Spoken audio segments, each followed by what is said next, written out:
shopping, gaming, dating, you can do almost everything online, including filing your taxes. While some say filing online is easier, we wanted to know if it's actually better. CBS 19's Taylor DeHaze set out to verify. Snail mail. Well, not a lot of us use it, but according to the IRS, nearly 90% of Americans file their taxes online. But is it better? In spite of the continued challenges we have with technology, filing that tax return online is your best bet. Barbara Bass is a certified public accountant. She says it's better to file electronically over mailing your taxes in. When you file online, you'll get a response within 24 hours from the IRS saying they've received it. It's also more accurate. For example, if you put your social security number in wrong, the IRS will let you know immediately. The accuracy of filing online is considered to be substantially higher than just doing a paper filing.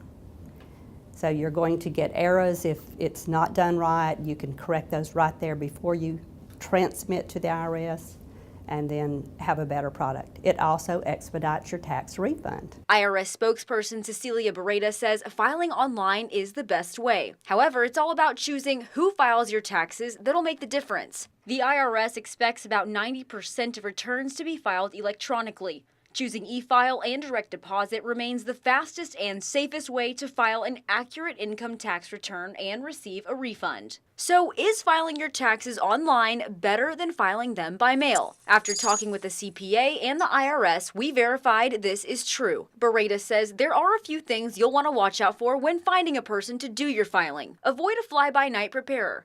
Make sure the person filing your taxes will be available if needed, even after the return is filed. Check to see if your preparer has an IRS prepared tax identification number. Paid tax return preparers are required to register with the IRS, have a P-10, and include it on tax returns. Never sign a blank return. Don't use a tax preparer that asks clients to sign an incomplete or blank tax form. Pay attention to the questions they ask. If somebody starts saying, well, we could do this, but don't tell anybody I did that on your return, that's a good sign you don't need to be there. And then there's the risk for identity theft. The possibility of your tax return being routed to another bank account that's not your bank account. If your information ends up in the wrong hands, Bass says you could be next. Approximately 15 million people in the U.S. have their identities used fraudulently every year. If your taxes aren't filed, you face the threat of some pretty hefty penalties from the IRS. Within 5 months, you could end up with a 25% penalty in addition to whatever tax you owed, plus interest on top of that.